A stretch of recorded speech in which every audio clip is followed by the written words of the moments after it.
Hello students, I welcome you all to the Sardana tutorials. ठीक है, आज के इस वीडियो लेक्चर में हम लोग एक्सरसाइज 5.2 के सॉल्यूशंस देखने वाले हैं। ठीक है, तो आइए चलते हैं, स्टार्ट करते हैं विद एग्जांपल नंबर 1। ठीक है ना, तो एग्जांपल नंबर 1 यहाँ पे क्या कह रहा है, ये कह रहा है कि find the modulus and argument of the complex number z is equal to -1 minus i into √3। ठीक है, तो यहाँ पे आपको क्या करना है, मॉडुलस और आर्गुमेंट फाइंड करना है कॉम्प्लेक्स नंबर का। अब ये मॉडुलस क्या होता है, आर्गुमेंट क्या होता है, हमने इंट्रोडक्शन में बहुत अच्छे से देखा था। ठीक है ना, तो ये अभी हम क्या करेंगे, इसका मॉडुलस एंड आर्गुमेंट फाइंड करेंगे। ठीक है, तो लिखिएगा सॉल्यूशन। ठीक है, सॉल्यूशन लिखिएगा। इसको सॉल्व करने के ना आर्गुमेंट और मॉडुलस फाइंड करने के दो तरीके। ठीक है, तो मैं आपको दोनों तरीके बताऊंगा। ठीक है, तो लिखिएगा सॉल्यूशन। ठीक है, सॉल्यूशन।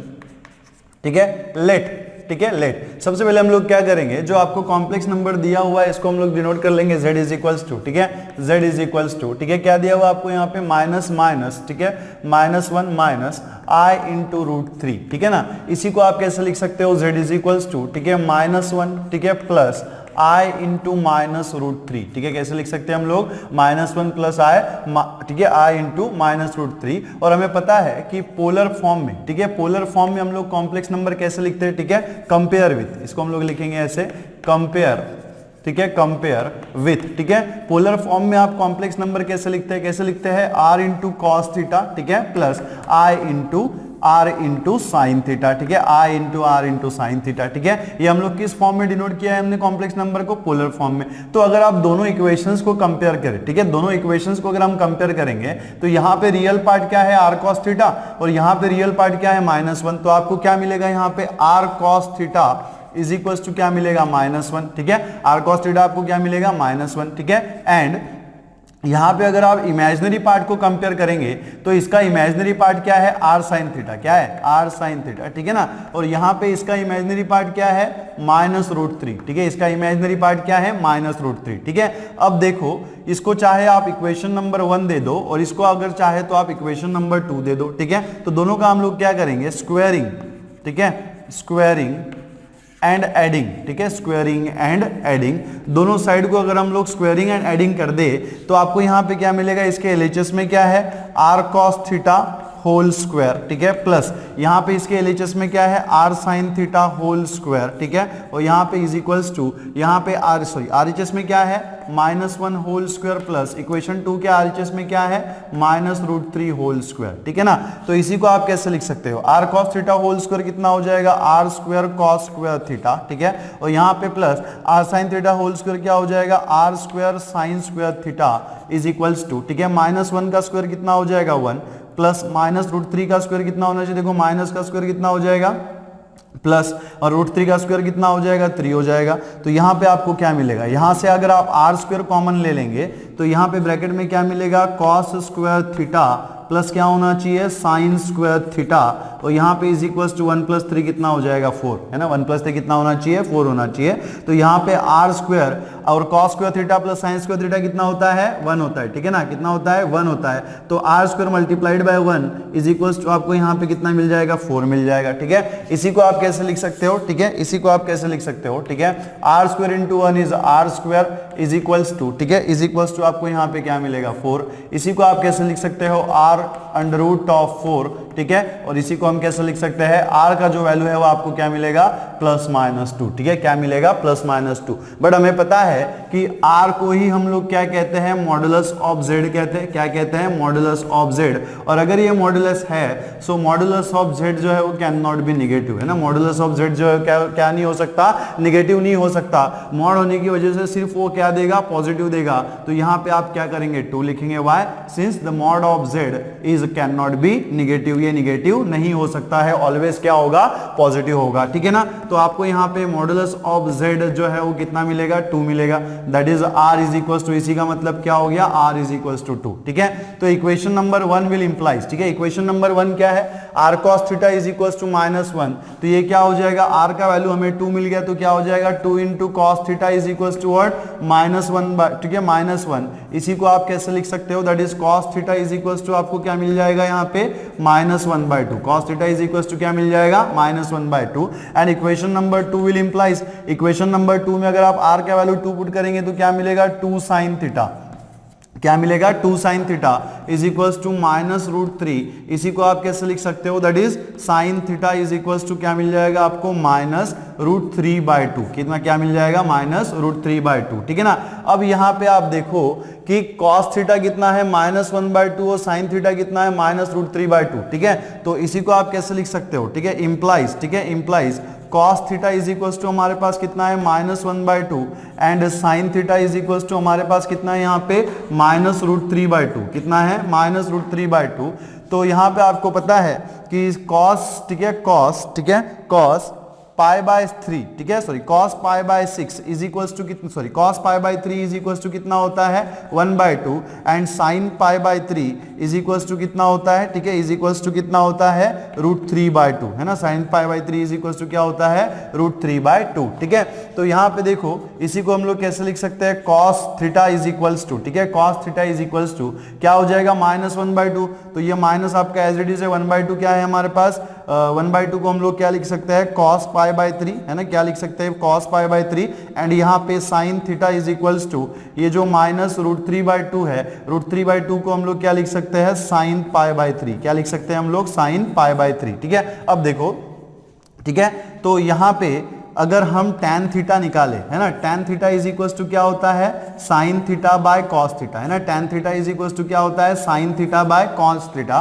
तो इसी को आप अगर कैसे लिखेंगे, ठीक है, इसी को हम कैसे लिख सकते हैं tan theta is equals to, ठीक है, tan theta is equals to यहाँ पे देखो sin theta by cos theta, sin theta का वैल्यू हमने कितना निकाला हुआ है, ठीक है, sin थीटा का वैल्यू, सॉरी sin थीटा का वैल्यू हमने कितना निकाला हुआ है -sin π/3 एंड cos थीटा का वैल्यू हमने कितना निकाला हुआ है, ठीक है, कितना निकाला हुआ है -cos π/3, ठीक है, कितना निकाला हुआ है -cos π/3। तो इसी को आप क्या लिख सकते हो tan theta is equals to, ठीक है, क्या लिख सकते हो, ये माइनस माइनस जो है वो आपका प्लस हो जाएगा और यहाँ पे आपको क्या मिलेगा tan π/3 बाय cos π/3, कितना हो जाएगा यहाँ पे tan, ठीक है, tan π/3, ठीक है, कितना होना चाहिए tan π/3। और हमें क्या करना है, आर्गुमेंट फाइंड आउट करना है थीटा, तो ये थीटा इज इक्वल्स टू क्या हो जाएगा tan इनवर्स ऑफ, ठीक है, tan इनवर्स ऑफ tan π/3, है ना, tan इनवर्स ऑफ क्या होना चाहिए tan π/3, ठीक है। थोड़ा घाई ना करते हुए इसको हम फिलहाल यहाँ पे जो है ना थीटा ही रहने देते हैं, ठीक है, tan थीटा ही रहने देते हैं, ठीक है, tan थीटा। अब एक बात आपको यहाँ पे नोट करनी है, ठीक है, tan थीटा आपको क्या मिला हुआ है, पॉजिटिव मिला हुआ है, ठीक है। तो देखो हमें पता है कि कोऑर्डिनेट एक्सिस पे, ठीक है, कोऑर्डिनेट एक्सिस पे अगर ये हमारा एक्सिस है तो ये इसे हम लोग एक्स एक्सिस कहते हैं, इसे हम लोग वाई एक्सिस कहते हैं। यहाँ पे क्या होता है थीटा इज इक्वल्स टू, यहाँ पे क्या होता है थीटा, यहाँ पे क्या होता है आपका पाई माइनस थीटा, ठीक है, यहाँ पे क्या होता है पाई माइनस थीटा, ये क्या होता है आपका माइनस पाई प्लस थीटा, ठीक है, माइनस पाई प्लस थीटा और यहाँ पे क्या होता है माइनस थीटा, ठीक है, क्या होता है माइनस थीटा, ठीक है। अब हमें पता है कि यहाँ पे tan थीटा आपको क्या मिला हुआ है, पॉजिटिव मिला हुआ है ना, tan थीटा हमें क्या मिला हुआ है, पॉजिटिव मिला हुआ है। तो कोऑर्डिनेट एक्सिस पे tan थीटा पॉजिटिव कहाँ पे होता है, हमको पता है कि tan थीटा कहाँ पे, ये हमारा फर्स्ट क्वाड्रेंट है ना, ये क्या है हमारा फर्स्ट क्वाड्रेंट है, ये हमारा सेकंड क्वाड्रेंट है, ये हमारा थर्ड क्वाड्रेंट है और ये क्या है हमारा फोर्थ क्वाड्रेंट है, ठीक है। तो हमें इतना पता है कि फर्स्ट क्वाड्रेंट में सारे के सारे क्या होते हैं ऑल पॉजिटिव, है ना, सारे के सारे क्या होते हैं यहाँ पे ऑल पॉजिटिव होते हैं, यहाँ पे साइन और कोसेक पॉजिटिव होता है, यहाँ पे टैन और कॉट पॉजिटिव होता है और यहाँ पे क्या होता है क्या होता है कॉस एंड सेक पॉजिटिव होते हैं, क्या होते हैं कॉस एंड सेक पॉजिटिव होते हैं, ठीक है। अब देखो हमें यहाँ पे टैन कैसा मिला हुआ है, पॉजिटिव मिला हुआ है। तो सबसे पहले हमें चेक करना है कि टैन जो है वो किस किस क्वाड्रेंट में पॉजिटिव होता है ना। टैन का वैल्यू आपको यहाँ पे क्या मिला, पॉजिटिव मिला। तो सबसे पहले हमें ये चेक करना है कि टैन पॉजिटिव हमें कहाँ पे मिलता है, कहाँ पे मिलता है टैन पॉजिटिव। एक तो हमें टैन कहाँ पे पॉजिटिव मिलेगा, फर्स्ट क्वाड्रेंट में मिलेगा और दूसरा कहां पे मिलेगा, सेकंड क्वाड्रेंट में मिलेगा, ठीक है। तो यहां पे हम ये श्योर हो गया हमारा कि जो हमारा आर्गुमेंट है वो फर्स्ट में भी हो सकता है या तो फिर थर्ड में भी हो सकता है, ठीक है। इतनी मेरी बात क्लियर है कि tan theta is equals to आपको यहां पे क्या मिला हुआ है, पॉजिटिव मिला हुआ है। पॉजिटिव और tan थीटा पॉजिटिव कहां पे होता है, एक तो फर्स्ट क्वाड्रेंट में होता है या तो फिर थर्ड क्वाड्रेंट में होता है। तो हमारा जो आर्गुमेंट का वैल्यू है, थीटा का जो वैल्यू है वो फर्स्ट में भी हो सकता है या फिर थर्ड में भी हो सकता है, ठीक है। अब दूसरी बात, ठीक है, अब फर्स्ट में है या फिर थर्ड में है, इसको चेक करने के लिए हम लोग क्या करेंगे, साइन की तरफ जाएंगे, ठीक है। देखो cos थीटा का वैल्यू क्या था -1/2, ठीक है, और sin थीटा का वैल्यू क्या था -√3/2, है ना। cos थीटा का वैल्यू कितना था -1/2 एंड sin थीटा का वैल्यू क्या है -√3/2, मतलब दोनों ही निगेटिव है, दोनों ही क्या है, निगेटिव है। और आपको ये पता होना चाहिए कि sign theta and cos theta दोनों निगेटिव कहां पे होंगे, दोनों हमारे निगेटिव कहां पे होंगे, थर्ड क्वाड्रेंट में होंगे। तो हमारा जो आर्गुमेंट का वैल्यू है वो कहां पे होगा, थर्ड क्वाड्रेंट में होगा। क्या मेरी बात समझ में आ रही है? ठीक है, मैंने क्या कहा कि यहां पे जब हमने tan थीटा निकाला तो वो पॉजिटिव मिला। अब पॉजिटिव tan थीटा पॉजिटिव कहां पे होता है, फर्स्ट क्वाड्रेंट में होता है और थर्ड क्वाड्रेंट में होता है। तो इसके ऊपर से हम इतना श्योर हो गए कि हमारा जो आर्गुमेंट का वैल्यू है, मतलब थीटा का वैल्यू है, वो एक तो फर्स्ट क्वाड्रेंट में होगा या तो फिर थर्ड क्वाड्रेंट में होगा, फर्स्ट क्वाड्रेंट में होगा या तो फिर क्या होगा, थर्ड क्वाड्रेंट में होगा। ठीक है, अब फर्स्ट क्वाड्रेंट में है या फिर थर्ड क्वाड्रेंट में है, इसको पक्का करने के लिए हम लोग कहां जाएंगे, cos theta and sine theta की वैल्यू के ऊपर जाएंगे ना। कॉस थीटा यहाँ पे निगेटिव है और साइन थीटा भी यहाँ पे क्या है, निगेटिव है। और हम लोगों को पता है ना, हम लोगों को पता है कि अगर हम यहाँ पे कोई एक्सिस ड्रॉ करें तो यहाँ पे जो पॉइंट हम लोग लेते थे इसके कोऑर्डिनेट क्या होते थे, cos theta and sine theta, है ना। वो यूनिट सर्कल वाला कॉन्सेप्ट आप लोग याद करो, जब हम यूनिट सर्कल बनाते थे, है ना। जैसे हमने यहाँ पे अगर मान लो कोई यूनिट सर्कल बनाया हुआ है, ठीक है, मैं थोड़ा सा यहाँ पे ज्यादा टाइम न लेते हुए थोड़ा सा बिल्कुल एकदम संक्षिप्त में बता रहा हूँ कि यहाँ पे अगर ये मेरा यूनिट सर्कल है तो यहाँ पे जो पॉइंट होता था वो क्या होता था, cos theta comma sine theta, है ना। क्या होता था भाई साहब, cos theta comma sine theta.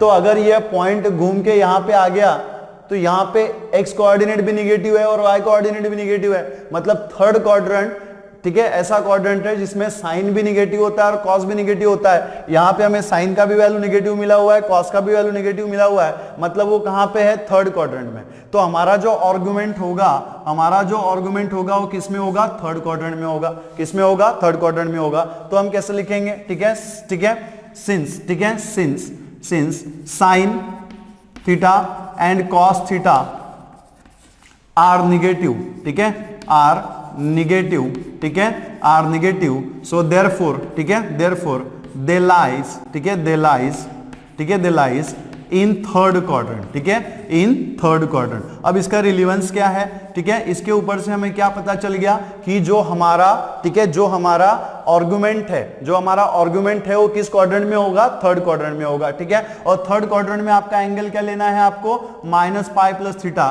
तो यहां पे आपको क्या लेना है, ठीक है, tan theta is equals to, ठीक है, और ये जो tan पाई बाई 3 है इसको आप क्या लिख सकते हैं, tan of minus pi plus pi by 3। क्या लिख सकते हैं, tan of minus pi plus pi by 3, है ना, minus pi plus pi by 3 करके देखो, है ना। Minus pi plus pi by 3 अगर आप करोगे तो फिर से आपको tan पाई बाई 3 मिलेगा। कैसे मिलेगा, पाई है मतलब कौन सा एक्सिस है, हमारा एक्स एक्सिस है, और हमें पता है कि एक्स एक्सिस पे फंक्शन चेंज नहीं होता, x axis is a no change function, है ना। एक्स एक्सिस के ऊपर फंक्शन चेंज नहीं होता तो आपको tan का tan ही मिलेगा, tan पाई बाई 3। अब साइन हम लोग कैसे डिसाइड करेंगे, minus pi plus pi by 3 कहां पे, थर्ड क्वाड्रेंट में, और थर्ड क्वाड्रेंट में tan जो है वो पॉजिटिव होता है। तो अगर इसको आप सॉल्व करेंगे तो आपको क्या मिलेगा, tan पाई बाई 3 मिलेगा। क्या मिलेगा, tan पाई बाई 3 मिलेगा। ठीक है, तो इसी को आप क्या लिख सकते हो, tan ऑफ, ठीक है, minus pi plus pi by 3 कितना हो जाएगा, minus 3 pi plus pi by 3, ठीक है, minus 3 pi plus pi by 3। और इसको अगेन अगर हम सॉल्व करें तो क्या मिलेगा, माइनस 3 पाई प्लस पाई कितना हो जाएगा, माइनस 2 पाई बाई 3। ठीक है,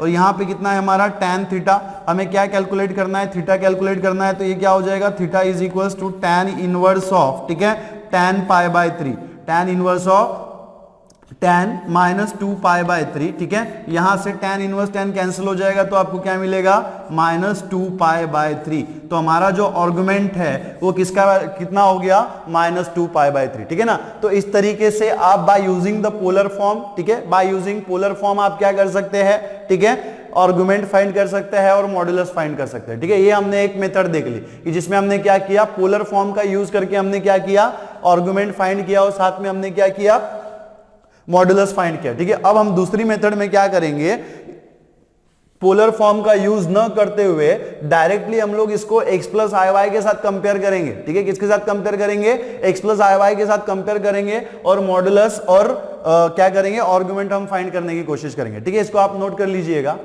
तो चलो जी, ठीक है, तो हमने एक मेथड तो देख ली। ठीक है, इसी को हम लोग क्या करेंगे, अल्टरनेटिव मेथड से सॉल्व करेंगे। ठीक है ना, अल्टरनेटिव मेथड, ठीक है, अल्टरनेटिव मेथड। ठीक है, अब इसके पहले हमने क्या किया था, इसी क्वेश्चन को हमने by using polar form solve किया था। पोलर फॉर्म के इसमें वैल्यूज लेके हमने क्या किया था, मॉडुलस और आर्गुमेंट फाइंड किया था। ठीक है, अब हम यहाँ पे क्या करेंगे, अल्टरनेटिव मेथड में हम पोलर फॉर्म का यूज न करते हुए डायरेक्ट कार्टेशियन फॉर्म यूज करेंगे। क्या करेंगे, डायरेक्ट कार्टेशियन फॉर्म यूज करेंगे। ठीक है, तो लिखिएगा सोल्यूशन इसका वाला। ठीक है, सोल्यूशन लिखिएगा, let z is equal to, सबसे पहले इसको हम लोग z से डिनोट कर देंगे। Let z is equal to यहाँ पे कितना है, -1 माइनस i इंटू रूट 3। ठीक है, -1 माइनस i इंटू रूट 3। इसी को आप कैसे लिख सकते हैं, z इज इक्वल्स टू। ठीक है, ये जो -1 है इसको हम लोग ऐसे ब्रैकेट में लिखेंगे -1 और यहाँ पे प्लस i इंटू हम क्या लिख सकते हैं, -√3। ठीक है, क्या लिख सकते हैं, -√3। इसको हमने किसके फॉर्म में एक्सप्रेस कर दिया, z is equals to x plus i y के फॉर्म में। ये किस फॉर्म में दिख रहा है आपको, z is equals to x plus i y के फॉर्म में। तो अगर आप यहाँ पे real and imaginary part compare करें तो आपको x इज इक्वल्स टू क्या मिलेगा, ठीक है, x इज इक्वल्स टू क्या मिलेगा, -1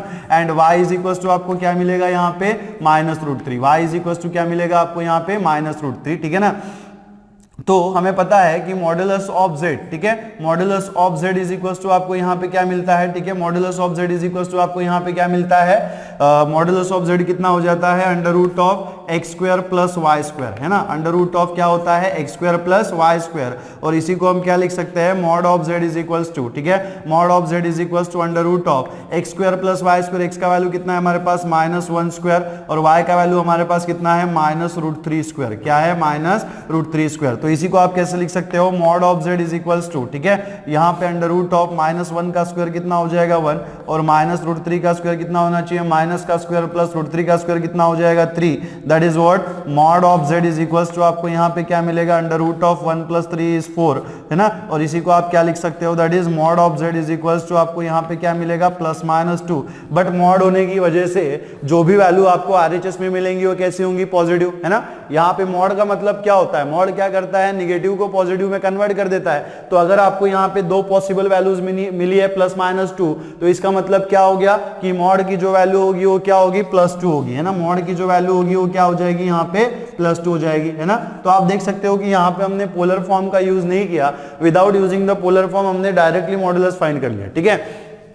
अब बढ़ते हैं आर्गुमेंट की तरफ, ठीक है। अब क्या कहां बढ़ेंगे, आर्गुमेंट की तरफ, ठीक है ना।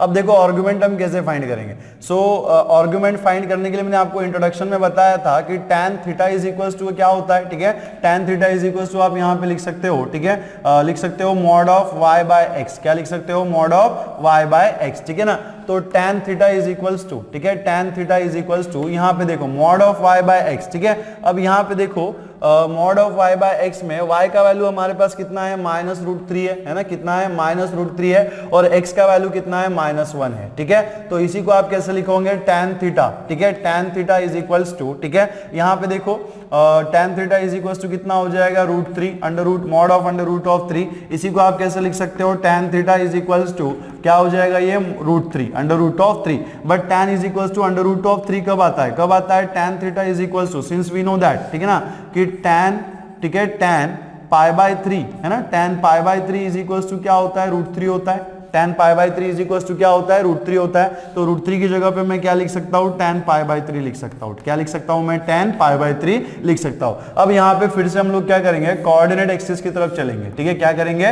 कोऑर्डिनेट एक्सिस की तरफ चलेंगे, ठीक है। तो सबसे पहले हमें यहाँ पे देखना है कि ये क्या होता है, थीटा होता है, ये क्या होता है आपका π - थीटा होता है, ये क्या होता है, -π + थीटा, और इसे हम क्या कहते हैं, -थीटा, ठीक है। ये आपका होता है फर्स्ट क्वाड्रेंट, ठीक है, ये क्या होता है हमारा सेकंड क्वाड्रेंट, ये होता है हमारा थर्ड क्वाड्रेंट, और ये क्या होता है हमारा फोर्थ क्वाड्रेंट, ठीक है। अब यहाँ पे देखो tan का जो वैल्यू मिला हुआ है आपको वो क्या है, पॉजिटिव है।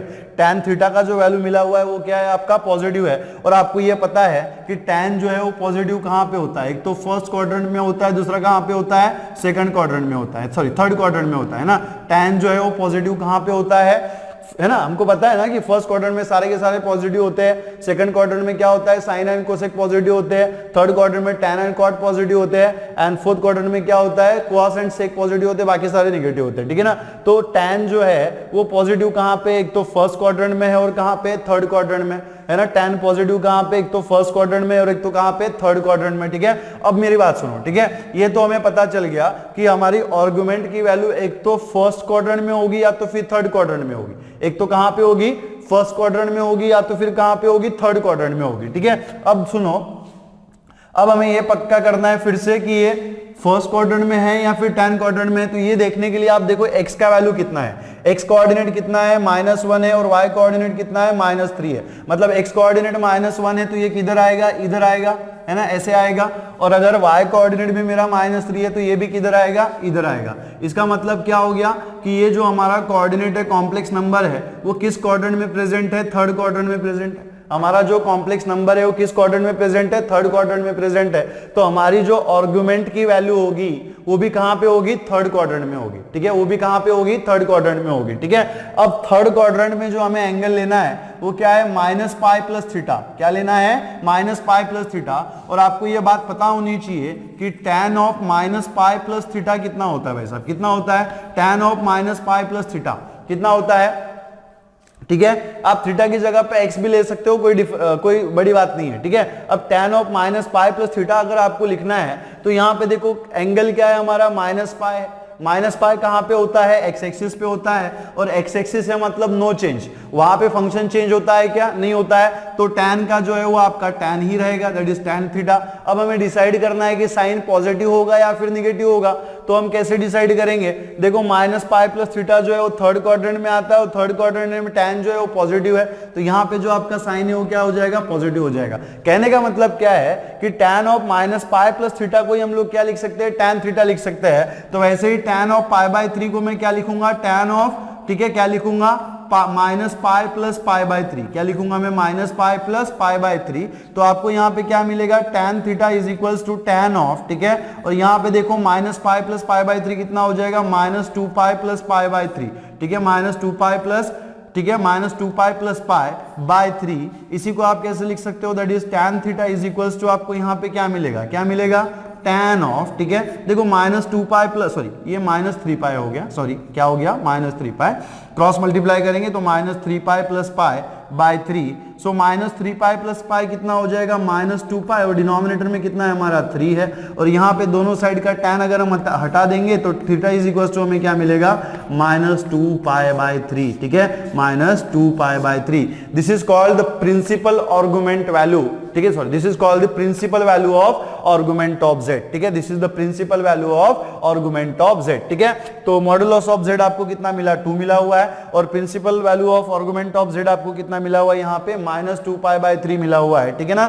तो आपने देखा कि हमने दोनों मेथड्स यूज की, एक तो हमने पोलर फॉर्म वाली भी मेथड यूज की और दूसरी हमने क्या की है, कार्टेशियन फॉर्म वाली मेथड भी यूज की। दोनों मेथड्स में हमें जो principal value of argument, principal value of the argument of z कितना मिला था, -2π/3 मिला था, और वहां पे भी हमें कितना मिला था, -2π/3 मिला था, ठीक है। तो आप इन दोनों में से कोई भी एक मेथड यूज करके modulus and principal value of argument find कर सकते हैं, या फिर आर्गुमेंट ऑफ थीटा आप फाइंड कर सकते हो, ठीक है ना। चलिए नोट कर लीजिएगा इसे।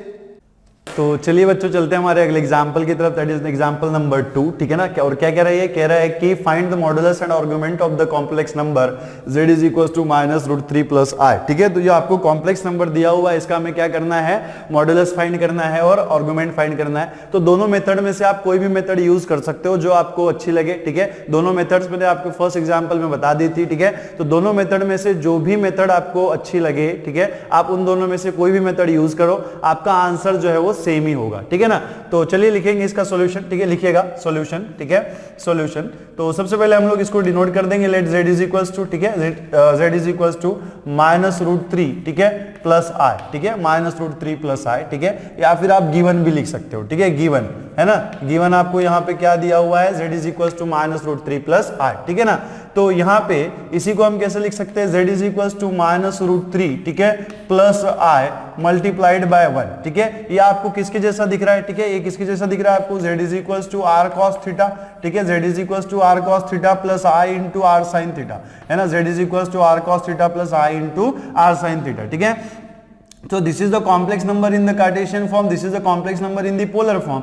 तो अगर हम इन दोनों को है ना, दोनों भी क्या है हमारे कॉम्प्लेक्स नंबर ही है। तो अगर हम इन दोनों को कंपेयर करें तो यहाँ पे रियल पार्ट क्या है r cos थीटा और यहाँ पे रियल पार्ट क्या है माइनस रूट थ्री, ठीक है ना, यहाँ पे रियल पार्ट क्या है माइनस रूट थ्री। तो आपको r cos theta is equal to कितना मिल जाएगा भाई साहब, माइनस रूट थ्री मिल जाएगा। कितना मिल जाएगा, माइनस रूट थ्री। और यहाँ पे आप देखो, यहाँ पे इमेजिनरी पार्ट क्या है, r sin थीटा है। इमेजिनरी पार्ट हमारा यहाँ पे क्या है, r sin थीटा है। और यहाँ पे इमेजिनरी पार्ट कितना है, 1 है। कितना है, 1 है। तो इसको आप चाहो तो इक्वेशन नंबर 1 दे दो और इसको आप चाहे तो इक्वेशन नंबर 2 दे दो। देन हम क्या करेंगे, स्क्वायरिंग, ठीक है, स्क्वायरिंग एंड एडिंग, ठीक है, स्क्वायरिंग एंड एडिंग, ठीक है, एडिंग इक्वेशन 1 एंड 2, ठीक है। इक्वेशन 1 एंड 2 को अगर हम स्क्वायरिंग एंड एडिंग करते हैं तो आपको यहाँ पे क्या मिलेगा, r square cos square theta, ठीक है, प्लस, ठीक है, इसका एलएचएस कितना है, r square sine square theta, है ना, सॉरी हम स्क्वायरिंग एंड एडिंग करेंगे, ठीक है। तो यहाँ पे इसका एलएचएस कितना है, आर कॉस थीटा, तो ये कितना हो जाएगा, r cos theta whole square, plus यहाँ पे इसका एलएचएस कितना है, आर साइन थीटा, तो ये कितना हो जाएगा, r sine theta whole square is equals to, ठीक है, इज इक्वल्स टू, यहाँ पे देखो इसके आरएचएस में कितना है, माइनस रूट थ्री, तो ये कितना हो जाएगा, minus root three whole square plus, ठीक है, और यहाँ पे कितना है, 1 है, तो ये कितना हो जाएगा, 1 स्क्वायर, ठीक है। इसी को आप कैसे लिख सकते हो, अगर आप स्क्वायर सेपरेट कर दो तो आर का स्क्वायर कितना हो जाएगा, आर स्क्वायर, कॉस का स्क्वायर कितना होना चाहिए, कॉस स्क्वायर थीटा, और यहाँ पे प्लस आर का स्क्वायर कितना हो जाएगा, आर स्क्वायर, साइन का स्क्वायर कितना हो जाएगा, साइन स्क्वायर थीटा, और यहाँ पे इज इक्वल्स टू आपको क्या मिलेगा, माइनस रूट थ्री का स्क्वायर कितना हो जाएगा, 3, है ना, माइनस रूट थ्री का स्क्वायर कितना होना चाहिए, 3 होना चाहिए, और यहाँ पे आपको 1 का स्क्वायर कितना मिल जाएगा, 1 मिल जाएगा। सो यहाँ से अगर आप आर स्क्वायर को कॉमन निकाल ले, यहां से अगर आप आर स्क्वायर को कॉमन निकाल ले तो क्या मिलेगा, cos square theta plus sign square theta, और यहाँ पे इज इक्वल्स टू कितना है, 3 + 1 कितना हो जाएगा, 4 हो जाएगा। इसी को आप कैसे लिख सकते हो, आर स्क्वायर, और हमें पता है कि cos square theta plus sign square theta is identity, है ना, कॉस स्क्वायर थीटा और प्लस साइन स्क्वायर थीटा क्या होता है, आइडेंटिटी होता है, उसका वैल्यू कितना होता है, 1। तो ये क्या हो जाएगा, r square multiplied by 1 is equals to 4। इसी को आप क्या लिख सकते हो, r square is equals to 4, that is what, r is equals to under root of plus minus 2, sorry under root of 4, और इसी का मतलब क्या हो गया, r is equals to plus minus 2। But we know that, ठीक है, but we know that since, ठीक है, since r is equals to क्या होता है, मॉडुलस ऑफ z, और मॉडुलस ऑफ z जो है वो हमेशा पॉजिटिव होगा, है ना, मॉडुलस ऑफ z जो हमेशा क्या होगा, पॉजिटिव होगा। तो यहाँ पे r की दो वैल्यूज आपको पॉसिबल दो वैल्यूज मिली है, क्या है, plus minus 2, but r is equals to modulus of z होने की वजह से mod of z can not be negative, है ना, मॉड ऑफ z जो है वो नेगेटिव नहीं हो सकता है, ठीक है ना। तो अगर नेगेटिव नहीं हो सकता है तो वैल्यू क्या होगी हमारी, पॉजिटिव होगी। तो यहाँ पे मॉड ऑफ z आपको कितना मिलेगा, 2 मिल जाएगा, ठीक है। अब देखो इक्वेशन नंबर 1 क्या हो जाएगा, r का वैल्यू हमें कितना मिला हुआ है, 2 मिला हुआ है, तो इक्वेशन नंबर 1 क्या हो जाएगा, cos theta is equals to, ठीक है, cos theta is equals to क्या हो जाएगा, माइनस रूट 3, ठीक है, माइनस रूट 3/2, ठीक है, माइनस रूट 3/2, ठीक है। एंड इक्वेशन नंबर 2 क्या मिलेगा आपको, यहाँ पे equation number 2 will implies r sin theta is equals to 1 है, और r का वैल्यू हमें कितना मिला हुआ है, 2 मिला हुआ है, तो यहाँ पे sin theta is equals to कितना हो जाएगा भाई साहब, 1/2, ठीक है ना, कितना हो जाएगा, 1/2, राइट है। तो यहां पे आप देख सकते हो कि cos थीटा आपको यहां पे निगेटिव मिला हुआ है और sin थीटा आपको यहां पे क्या मिला हुआ है, पॉजिटिव मिला हुआ है। अब ये निगेटिव और पॉजिटिव का क्या खेल है आपको पता है कि निगेटिव और पॉजिटिव के ऊपर से हम ये डिसाइड कर सकते हैं कि जो हमारा आर्गुमेंट का वैल्यू है वो किस क्वाड्रेंट में होगा, है ना। This is very important actually, ठीक है। ये क्यों इंपॉर्टेंट है, ये इसलिए इंपॉर्टेंट है क्योंकि हमें इसके साइन के ऊपर से हमें ये पता चल जाता है कि जो हमारा आर्गुमेंट का वैल्यू है वो किस क्वाड्रेंट में है, फर्स्ट में है, थर्ड में है या फिर फोर्थ में, ठीक है ना। तो यहां पे देखो cos theta is equal to minus root 3/2 and sin theta is equal to में क्या मिला हुआ है, 1/2, ठीक है। तो अगर मैं tan थीटा फाइंड करूं, अगर मैं tan थीटा फाइंड करूंगा तो क्या होगा, tan theta is equal to क्या होता है, sin theta by cos theta, है ना। tan theta is equal to क्या होता है, sin theta by cos theta. So this will implies tan theta is equal to sin theta. What is sin theta, sin theta is 1/2 and cos theta कितना है भाई साहब, minus root 3/2, है ना, कितना है, माइनस रूट 3/2, ठीक है। तो इसी को आप क्या लिख सकते हो, tan theta is equal to, ठीक है, tan theta is equal to 1/2 minus root 3/2 कितना हो जाएगा, ठीक है, कितना हो जाएगा, माइनस 1/√3, ठीक है ना, कितना हो जाएगा, माइनस 1/√3, ठीक है। तो यहां पे आप देखो कि cos theta is equal to आपको कितना मिला हुआ है -√3/2 और sin theta is equal to आपको कितना मिला हुआ है 1/2, ठीक है। तो इसको जब आप ऊपर शिफ्ट करेंगे तो आपको क्या मिलेगा -1/√3 और -1/√3 आपको कहां पे मिलेगा, ठीक है। वी नो दैट, ठीक है, कि tan π/6 इज इक्वल टू कितना होता है 1/√3, है ना। tan π/6 कितना होता है 1/√3। तो इसी को आप कैसे लिख सकते हो, tan theta is equals to ये माइनस साइन जो है वो आपका एज इट इज है, और tan ऑफ π/6 ये जो 1/√3 होता है इसको हम लोग क्या लिखेंगे tan π/6, ठीक है। क्या लिखेंगे tan π/6। अब यहां पे देखो कि आपका जो एंगल है tan है वो आपको क्या मिला हुआ है, निगेटिव मिल रहा है। tan जो है वो आपको क्या मिल रहा है, निगेटिव मिल रहा है। तो फिर से हम लोग क्या करेंगे, कोऑर्डिनेट एक्सिस की तरफ चलेंगे, ठीक है। क्या करेंगे हम लोग, कोऑर्डिनेट एक्सिस की तरफ चलेंगे, ठीक है। तो कोऑर्डिनेट एक्सिस में आपको ये पता है कि ये tan जो है वो कहां पे निगेटिव होता है, ये एक्स एक्सिस है, ये वाई एक्सिस है, ठीक है। ये हमारा फर्स्ट क्वाड्रेंट है, ठीक है। ये हमारा सेकंड क्वाड्रेंट है, ये हमारा थर्ड क्वाड्रेंट है, और ये हमारा क्या है यहाँ पे फोर्थ क्वाड्रेंट है, ठीक है। अब यहाँ पे देखो कि tan जो है वो आपको क्या मिला हुआ है, निगेटिव मिला हुआ है। तो भाई साहब tan निगेटिव कहां पे होता है, एक तो कहां पे होगा, सेकंड क्वाड्रेंट में निगेटिव होगा, है ना। एक तो सेकंड क्वाड्रेंट में निगेटिव होगा, या तो फिर कहां पे होगा, फोर्थ क्वाड्रेंट में होगा। क्यों ऐसा, क्योंकि फर्स्ट क्वाड्रेंट में सारे ट्रिग्नोमेट्रिक फंक्शंस क्या होते हैं, पॉजिटिव होते हैं, और थर्ड क्वाड्रेंट में tan और cot क्या होता है, पॉजिटिव होता है।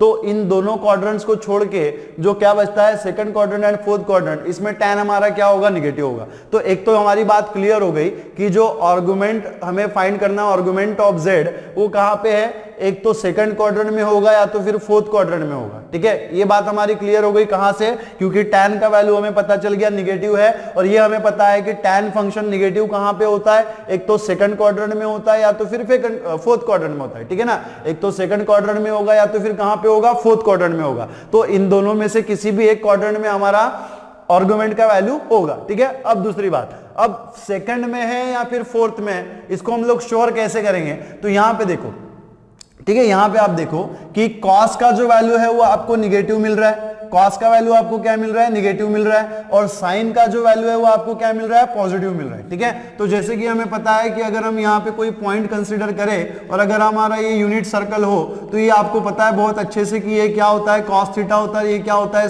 sin थीटा होता है। मतलब x कोऑर्डिनेट जो है हमारा cos थीटा है और y कोऑर्डिनेट हमारा क्या है, यहाँ पे sin थीटा है, ठीक है।